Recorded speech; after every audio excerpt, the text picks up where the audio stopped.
So here's that Lexus, the 2006 ES330. This is what we're dealing with. Another defective CV axle. Let's see if I can rotate it and show you. This is experiencing vibration. And, well, I want to replace what's obvious. The basic diagnosis I did do was the typical. Just jack one side up, disconnect the ABS module, put the emergency brake on, and let the wheels rotate. You'll feel the vibration and the sensation of vibration. Well, the sensation of the vibration. I think I said it right. The vibrating sensation. Yes, you'll feel the vibrating sensation when you're hitting certain speeds. And if you do it on both sides, one will be more pronounced than the other. I swear I did a video on one of these a while ago, but they all look different and they all gonna have their different symptoms at various speeds, but the similarities is the vibration. You can see the play that it has in here. See how bad it looks, it's just dried out. See the shaft has a little bit of play in it. So, the only thing to do is just start pulling stuff off. I'm gonna clean the area as best I can with some brake cleaner before I start screwing around with it and start pulling things down. Worst case scenario, I'll just have to remove the carrier, that metal housing, and remove the CV axle carrier bearing from the carrier housing outside the vehicle. But I'm going to try to get it out with it in the vehicle first. And typically what I do is just take off the basic necessities. The front axle nut here, I'm going to clean this with a wire wheel, brake cleaner, and then remove the lower control arm, remove those bolts. I should be able to separate the spindle from the lower control arm and separate the CV axle. Just pull it straight on out. And from there, I'm going to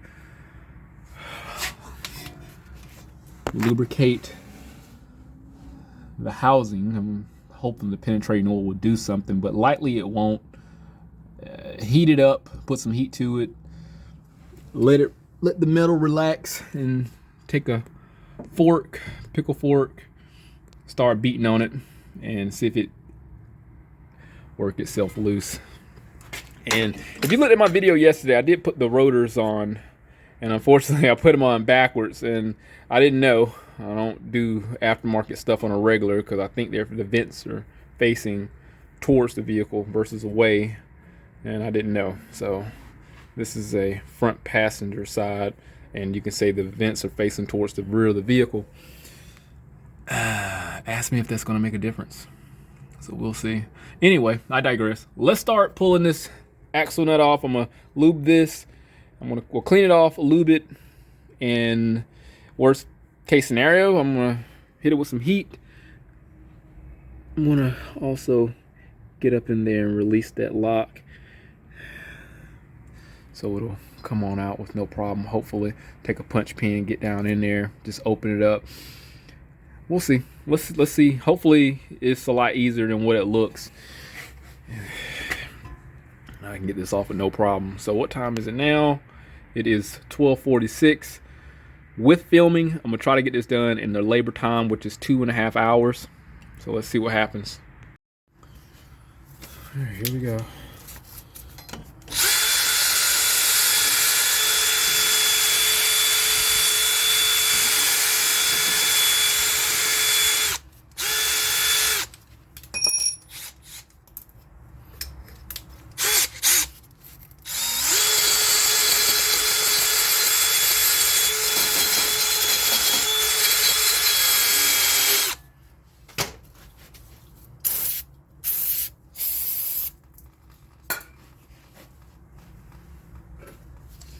Some brake cleaner. I'm gonna take some Freol, go around it.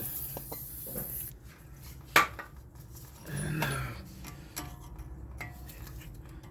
At least that lock.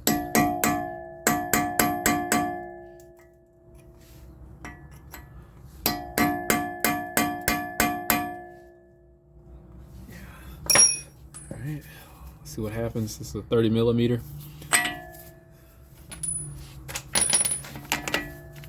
Use the regular impact. Let's see what happens.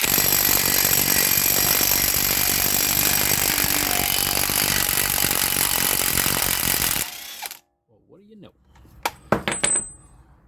Good preparation goes a long way. You can see where the penetrating oil got into it. It hit that lip a little bit. It didn't go deep down in. I didn't let it soak, but it worked. I don't mind destroying this because we're replacing it with the new one.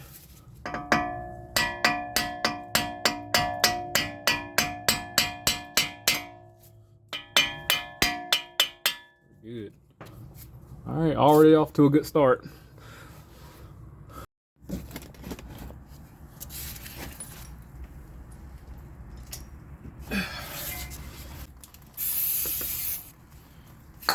Brake cleaner, penetrating oil. Same impact gun. Awesome. I don't think that penetrating oil did it, but it got a little bit. Did it hit it? Let's get this low one. It's going too easy. I don't like this. Something ain't right. Anytime something go easy, it just ain't good. But I'm a pessimist by nature, so let me get a flathead pry bar and pull that out.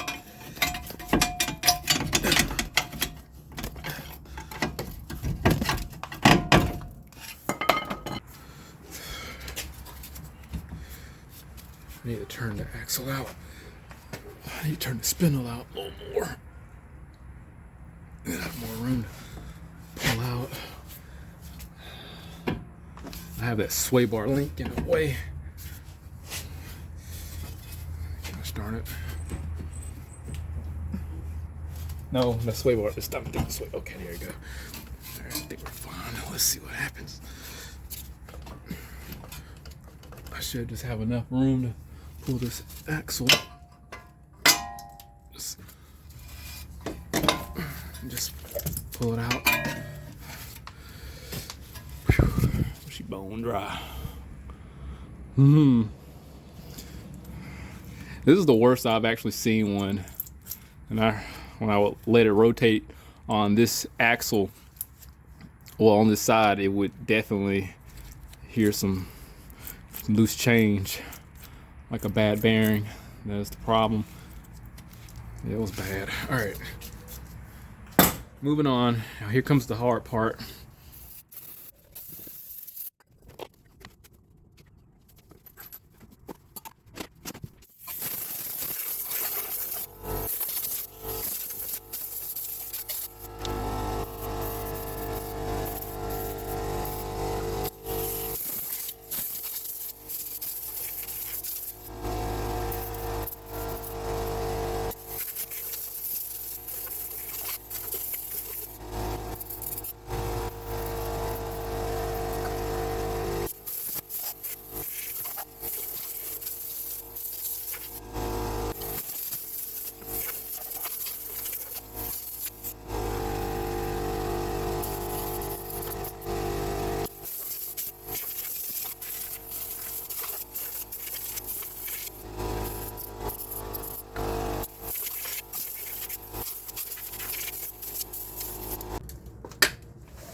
tell you what, I cannot believe that. I got that out the fastest I have ever got one of these out.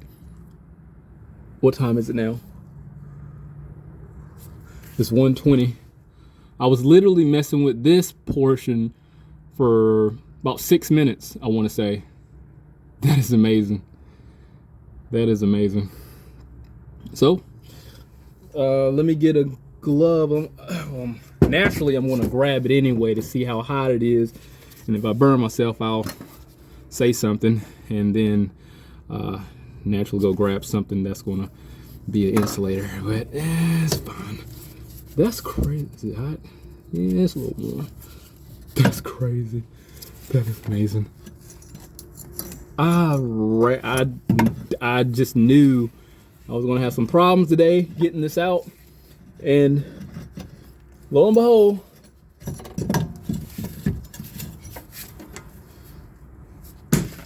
it's one of the easiest ever. Now I did hit this with penetrating oil. What's interesting is it's wet in here. That's very interesting. I wonder, me shooting it in there and the heat caused some type of suction, because it's in the center. And if you noted, like in the video, I don't know if it showed it, but I just shot it in there. That's amazing. It actually worked its way down through here. I didn't spray it in the back. I just shot it right there on top. And maybe the heat did something to work that penetrating oil down in there. We'll definitely clean this bore out.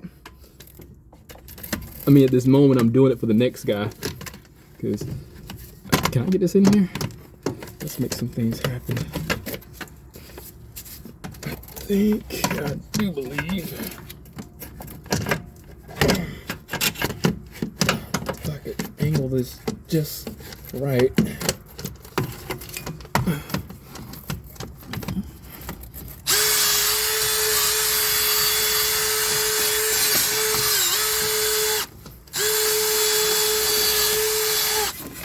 Uh-oh.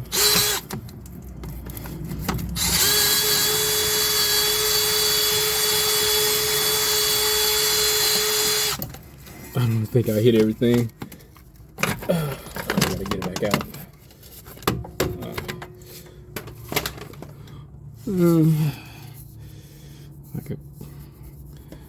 I could probably take some sandpaper, go in there.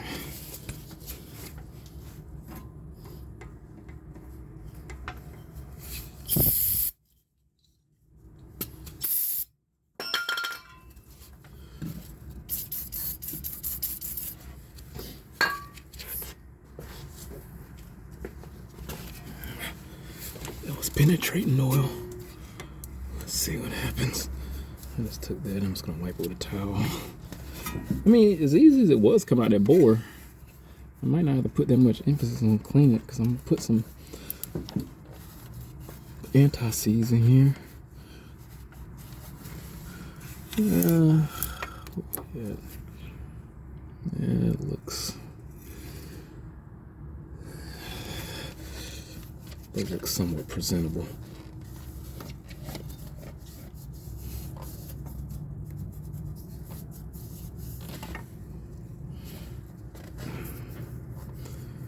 Yeah, I feel like it.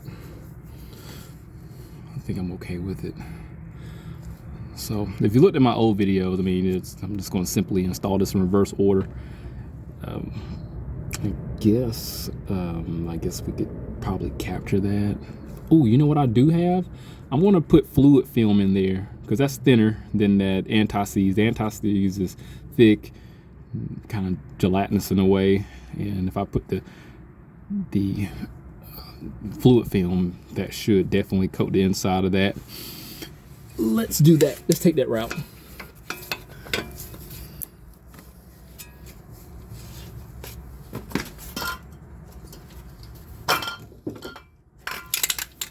It's literally called fluid film. Here it goes. Let's see here. Do your thing. How am I? Well, I got the fluid film shot in there. I ran out of memory. I had to erase some stuff on this phone. But that's in there, smear it around a little bit. I'm gonna pop this CV axle in here in reverse order, see how well it goes in. I'm definitely gonna coat the carrier. I'm gonna fight with this for a little bit. Okay, here we go. Trying to damage the shield. You care about the part number. It's T08077. If y'all know, I frequently patronize O'Reilly's Auto Parts. This is a import direct part. I did say I was gonna. Okay, be careful. Oh. Yeah. Okay. I can't believe this. All right, let's. This is too perfect. Why? Something gotta go wrong. Today, just why is it? Why you being nice? Something gotta go wrong. Just too easy. I don't like this at all. Okay. See, this is why I can't enjoy good days, because I'm looking for the bad ones. Oh, gosh darn it. Okay, am I in the hole?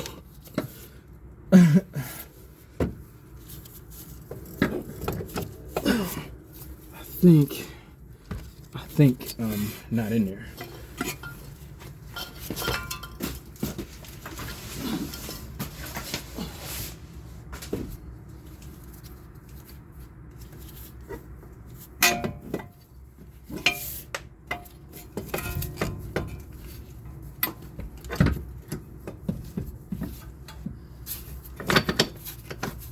Oh wow, that went in smooth too.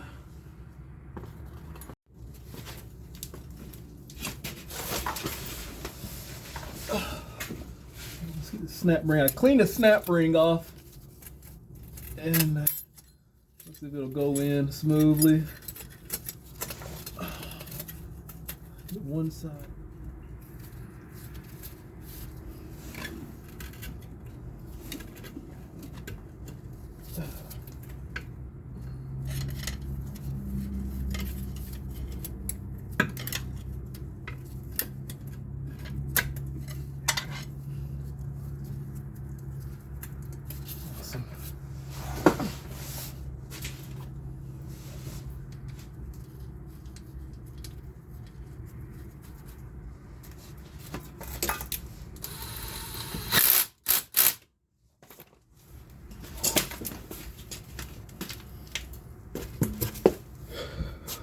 Went in, no problem. That is crazy.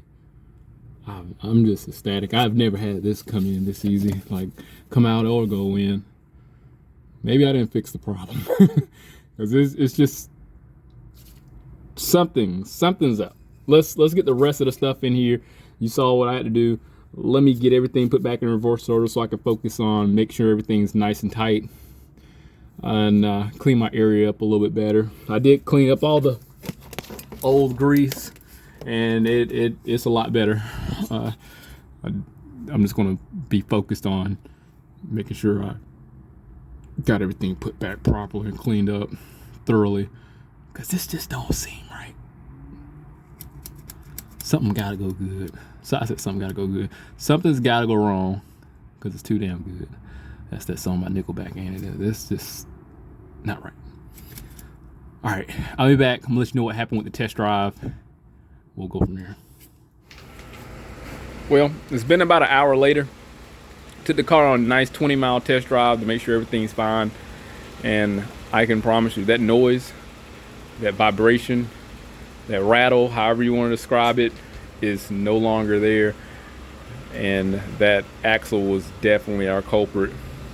Unfortunately, I mean, I couldn't get I didn't provide a visual of how it rotated and what it was experiencing. But it's more feel. The complaint was when they drove it, it would hear like a rattle type noise. It's not in the steering wheel, and it was kind of under the seat and the floor by your feet. And well, when I test drove it, based on the context clues, when you accelerate under a load, it's more pronounced and it's more prominent. When you get off or let off the throttle, it stops. So when you accelerate under a load, it starts. When you let off, it stops.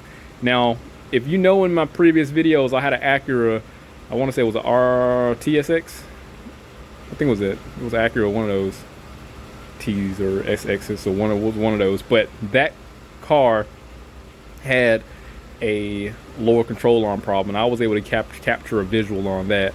His, on the other hand, would do it while you're driving about 50 miles an hour plus, and it had a sweet range between like 55 and 60 something, and that's when it would do it. But he had lower control arm problems. Lower control arms can cause you to dart off the side of the road, could cause clunks. That's another thing.